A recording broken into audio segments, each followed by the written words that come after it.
मंच पर विराजमान सभी गुजरात के सीनियर आगेवान, उलमाए इकराम, NGO और पूरे गुजरात से आए हुए तमाम कौम के फिक्रमंद भाइयों और बहनों, खास तो मैं NCC का बहुत शुक्रगुजार हूँ कि ऐसे वक्त में कि जब सरजमी हिंदुस्तान पे पूरा अंधेरा छाया हुआ है, ऐसे वक्त में एक मुजाहिद की किरण लेकर के, एक कोशिश को लेकर के मुजाहिद नसीर भाई और उनकी टीम ने आज इस सम्मेलन का जो आयोजन किया, मैं मानता हूँ कि बहुत ही मुबारकबाद के लायक है। मुजाहिद भाई हमेशा, आज से ही नहीं लेकिन पिछले कई सालों से समाज के जो भी समस्याएं या जो भी प्रॉब्लम खड़े हुए हैं उसके अंदर कानूनी तौर से लड़ाई लड़ने का उन्होंने काम किया है। और मैं अक्सर कहता हूँ कि मुजाहिद भाई सही में मुजाहिद है, क्योंकि हमारी जितनी भी प्रॉब्लम है, जितनी भी समस्याएं हैं, उनका सबका जो हल है वो संवैधानिक तरीके से हम लड़ाई लड़कर ही ले सकते हैं। क्योंकि आज हम देख रहे हैं कि जिस तरीके का माहौल, जिस तरीके की समस्या है, हर घड़ी हर लम्हा एक नई मुसीबत और एक नई परेशानी लेकर के आता है। पूरी दुनिया, हिंदुस्तान ही नहीं लेकिन पूरी दुनिया की सड़कें तुम देख लो तो वो ईमान वालों के खून से रंगी पड़ी। किसी जगह से दुनिया में कहीं से भी हमारे में कोई ऐसी खबर आती नहीं। रही बात हिंदुस्तान की, तो हिंदुस्तान का जिस तरीके का माहौल, जिस तरीके का माहौल पिछले 10 साल से बनाने की कोशिश हो रही है, मैं मानता हूँ कि ऐसा आज़ादी के बाद इतना मुश्किल वक्त हमने कभी नहीं देखा। और कभी कभी एहसास भी होता है कि इस सरजमी हिंदुस्तान पे अगर मुसलमानों का कोई है तो उसके अल्लाह और उसके नबी के सिवा कोई नहीं। लेकिन हौसला भी रखना है, हिम्मत भी रखनी है, जो हालात है उन हालात का सामना भी करना है। बहुत अच्छे सजेशन लोगों के आए। हमारे भावनगर वाले भाई ने बहुत अच्छी बात की कि भाई जो हमारे डॉक्यूमेंट हैं प्रॉपर्टीज के वो क्लियर होने चाहिए। हम जो भी लोगों से चंदा लेकर के जो हमारी मस्जिदें बना रहे थे, जो भी हम बना रहे खानकाह हैं, तो कम से कम लोगों से पैसा लेकर के हम बना रहे हैं तो वो चीज़ उसके डॉक्यूमेंट क्लियर हो, उसकी कोशिश हमारी होनी चाहिए। और जो अगर क्लियर नहीं भी है तो उसको कराने की हमको कोशिश करनी चाहिए। यहाँ पर बात हुई कि हमारी सबसे ज़्यादा परेशानी, मैं ये मानता हूँ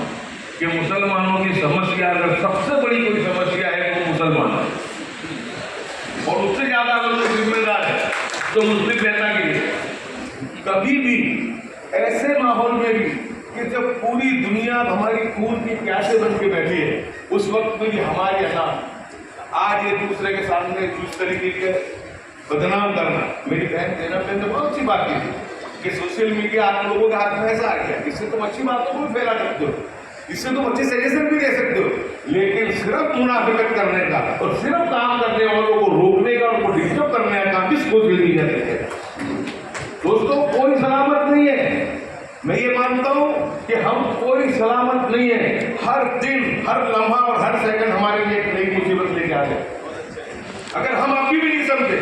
अभी भी हमने अगर पार्टी लाइन को दरकिनार नहीं किया, अगर चलने की बुनियाद पर इकट्ठा नहीं हुए तो समझ लो हमारे लिए बिल्कुल अंधेरा अंधेरा और सिर्फ अंधेरा ही।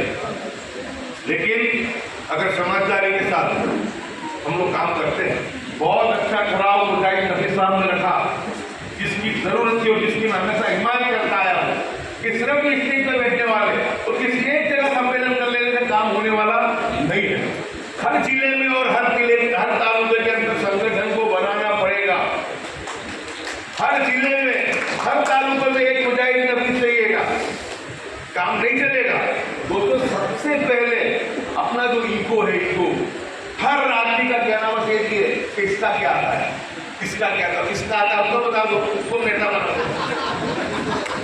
किसी का कुछ नहीं आता इस हिंदुस्तान में, तुम्हारी अहमियत तुम्हारी औकात बता दी गई है।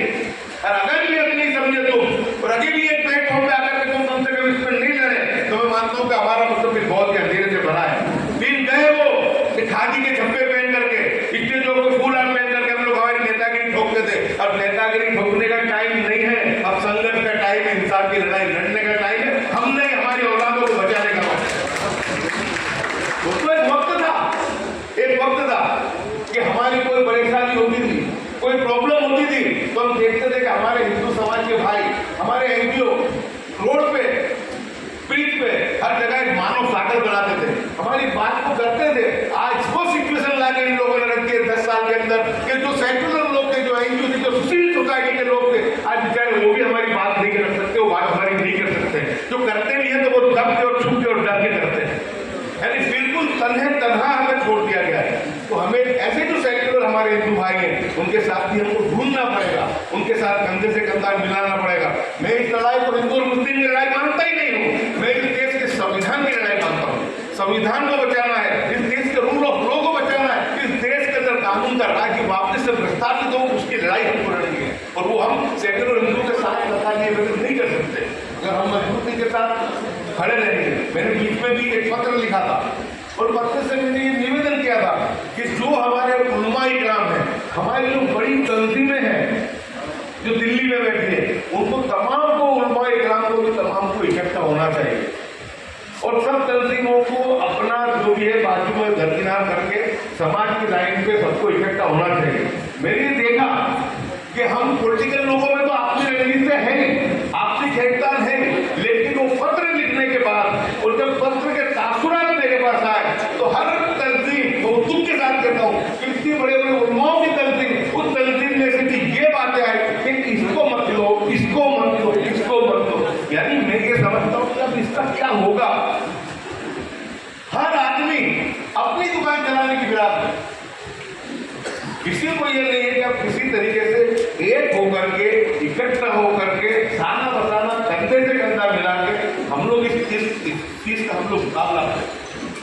हमारी कोशिश ये थी कि हमारे उलमा-ए-किराम की एक टीम बने और तमाम तंजीमें एक हो और दिल्ली के अंदर ताल कटोरा स्टेडियम में एक सम्मेलन हो। हिंदुस्तान के 40 सांसद और पूरे हिंदुस्तान के विधायक और पूरे हिंदुस्तान के जो मुस्लिम समाज के जो वजन रखने वाले लोग हैं, वो कम से कम 500-700 लोग को हमारे उलमा-ए-किराम बुलाए और हम लोग को इकट्ठा हो और वो इकट्ठा होकर जब राष्ट्रपति भवन तक की मार्च करें, गांधी जी के जो समाधि है वहां से लेकर के राष्ट्रपति भवन तक के हमारे मार्च हो, उसके अंदर कहा जाए जिस तरीके से मॉब लिखी, जिस तरीके से बुलडोजर चल रहा है, उसी तरीके की देश के माहौल के खिलाफ जब लड़ाई हो और साथ साथ में जो सेक्युलर पार्टी है उसमें सब पार्टियां गई, कांग्रेस भी आ गई और दूसरी दीगर तमाम पार्टी आ गई, क्योंकि सभी पार्टियों को जो पार्टी हमारा वोट लेती है उस पार्टी को हमारे लिए खुल के बोलना पड़ेगा। ये वक्त है जिनको में सिखा 240 तक, 400 की बात करने वालों को 240 तक लाकर रखा, किसने रखा? मुस्लिम समाज के जितने जगह मतलब गरीबों ने, पछातों ने, जो दूसरे उच्च जाति के भी लोग थे, जो ट्रस्ट थे, सबने मिलकर के काम को अंजाम दिया।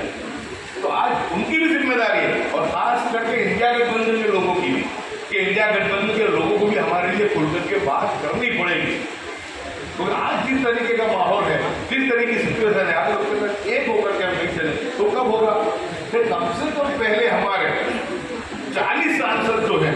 उनको हमारे जो दीनी रहनुमा को बुला करके बात करें, उनको भी इकट्ठा करें, पूरे हिंदुस्तान के हर पॉलिटिकल पार्टी के एमएलए को बुलाया जाए, पूरे हिंदुस्तान के जिम्मेदारों को बुलाया जाए और वहाँ पर एक बात तय होकर के अपनी अपनी पॉलिटिकल पार्टियों को दबाया जाए। बहुत एमएमएड की बात होती है,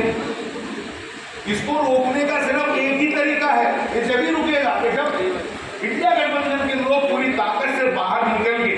चंद्रबाबू नायडू को, चिराग पासवान और जब अपने नीतीश कुमार को जब मनाएंगे और उसको दबाएंगे, उसको कहेंगे तो तुम भी मुस्लिम समाज का वोट लेते हो, जब ये रुकेगा। बाकी आप कितने भी ईमेल कर लो, कितनी भी बातें करना चाहिए, जरूरी है, नहीं मना करता, लेकिन हर चीज का रास्ता जो है सियासत से उसका रास्ता बदलेगा। तो सियासत के शिकार हो रहे हैं, क्योंकि हमारे सामने जो हमारे सामने जो लोग जो मजबूत हुए, अब तो उनके पास ताकत आ गई 90 साल की आरएसएस की मेहनत के बाद, बाकी लोग उनके एजेंडा को लागू कराने की कोशिश करना। अच्छा, तो सियासत तौर से भी मजबूत होना पड़ेगा, लेकिन उसका उदाहरण जो हरियाणा में भी देखना, मैं किसी पार्टी की बात नहीं करूंगा, जहाँ जो जीतने वाला हो, जहाँ किसी शक्यता ज्यादा हो, किसी भी पार्टी का हो, एक तरफा हो जाओ, 80-85 का ज्यादा मतदान करो, जब तुम्हारे विधायक बने, खाली बातों से तुम्हारे विधायक बनने वाले नहीं। तुम जिस चीज का शिकार बन रहे हो, और ये लड़ाई जो सियासी लड़ाई है, सियासी तरीके से अगर इस पार्टी को अगर तुमने कमजोर नहीं किया तो आज सत्ता में बैठी है हिंदुस्तान में, तो तुम्हारे मसाइल का हल होने वाला नहीं है। ये उम्मीद जगी थी 240 सीटें आने के बाद, हमको ऐसा लगा था कि हमारे लिए कुछ अच्छा लगा, लेकिन हरियाणा के चुनाव में हमारी उम्मीदों पे पानी फेरा गया। वापस से फिर ताकतों को ताकत मिल गई। हो सकता है अल्लाह की कोई बहुत बड़ी हिम्मत होगी, लेकिन वो पूरी की पूरी जो लड़ाई थी उस लड़ाई की वजह से बहुत बड़ी कमजोरी आई है। इनका सामना जब ही हो सकेगा जब इनकी सियासी ताकत को तोड़ा जाए, और सियासी ताकत को इस तरीके से तोड़ा जाएगा कि जब ये फिरका को हराया जाएगा। तो दोस्तों, आज के दिन बहुत ज़्यादा मैंने वक्त ले लिया, बहुत सब बैठे हुए भी हैं, लेकिन बात रखना थोड़ा सा मैंने मास्टर के साथ वक्त लेना मुझे ज़रूरी था। लेकिन आपसे इतनी गुजारिश करूँगा कि मेरे भाई मुजाहिद ने जो बात रखी है उस बात की तारीफ करो। आज आए बैठे यहाँ से निकल गए, काम होने वाला नहीं। अपने जिले में, अपने तालुके में, अपने अन्ना को बाजू को करके, दरकिनार करके तमाम एडवोकेट मुगला हजरात हैं, हमारे उलमाए भी हैं, हमारे जो भी दूसरे जो लोग, जो ताकत वाले लोग, सबको इकट्ठा होना पड़ेगा। होता ये है कि कहीं पर भी जो परेशानी होती है, तो एक भाइयों ने पहले बहुत कड़क अल्फाज का इस्तेमाल किया, और उनका वो कड़क इस्तेमाल करने का मैं ये मानता हूँ कि वो उनका हक भी बनता कि ये कौम अगर जिससे ज्यादा अगर परेशान है तो दलालों से और भड़ों से परेशान बाहर कहीं घूमने जाने की जरूरत नहीं है। कहीं पर भी कोई भी घटना बन जाए, कहीं जुल्म हो जाए, आप लोग लड़ाई लड़ने की जो मुजाहिद वहाँ जाएंगे, कहेंगे चलो हाईकोर्ट में तुम्हारा केस दायर करता हूँ, 4 भड़वे पहुंच जाएंगे, पुलिस के दलाल पहुंच जाएंगे और जाके बोलेंगे मुजाहिद की बातों को मत आना, यासो और इमरान तो बोले उसकी राजनीति जमगा तो उसको मत पढ़ना, केस में मत पढ़ो, तुम हैरान हो जाओगे। तुमको मना कर देते हैं, जब तक तुम फरियाद नहीं करोगे, कंप्लेन नहीं करोगे, तुम किस तरह इंसाफ पाओगे। 2002 के बाद जो लड़ाई मुकुल सिन्हा जी ने लड़ी थी, जो लड़ाई कृष्णा सेतलवाड़ ने लड़ी थी, उस लड़ाई के नतीजे दंगाइयों को सजाएं भी हुई थी, दंगाइयों पुलिस अफसरों को जेलों में जाना पड़ता। उसका नतीजा ये था कि 15 साल तक गुजरात में दंगे नहीं बदलने। लेकिन जैसे ही हमारे मुनाफिकों ने उनको फंसाया, क्या बाकी रखा कृष्णा सेतलवाड़ के साथ हमने, क्या बाकी रखा था मुकुल सिन्हा जी के साथ हमने? बाकी हमारे काम करने वालों को हमने नहीं छोड़ा जिन्होंने हमारी लड़ाई लड़ी। तो जब उनको कमजोर हुए तो आज फिर से इनकी इतना हौसला, उनकी हिम्मत हो गई कि फिर से इन लोगों ने इनकी हरकतें जो है वो शुरू कर दी। लेकिन दोस्तों, ईमान वाला कभी मायूस नहीं होता, हम ये समझ के चलते हैं तो जो कुछ होता है उसकी रजा से और उसकी मर्जी से होता है, और जो कल होगा आइंदा कल वो भी उसकी रजा और उसकी मर्जी देगा। लेकिन इंशाअल्लाह अगर हौसला रख के, हिम्मत रख के हम काम करेंगे और मजलूमों के साथ खड़े रहेंगे और जिला तालुका लेवल पर संगठन बनाएंगे, तो मैं मानता हूँ और मजलूम के साथ खड़े तो इसको इंसाफ दिलाने की कोशिश करेंगे, तो ही तुम कानूनी तरीके से ही तुम उसको इंसाफ दिला पाओगे। मैं मुजाहिद नबी की इसकी इज्जत करता हूँ, मैं MCC की इसकी इज्जत करता हूँ कि आज से नहीं, कई वर्षों से उन्होंने हमेशा कानूनी लड़ाई लड़ने का काम, यानी मजबूती के साथ उस चीज को पकड़ा, क्योंकि इसकी नस को पकड़ा क्या करना चाहिए। तो यही इसका रास्ता है। हमको एक साथ मिलकर चुनाव आए, लड़ लो आपस में, चुनाव आए, एक दूसरे की जितनी मुखालिफत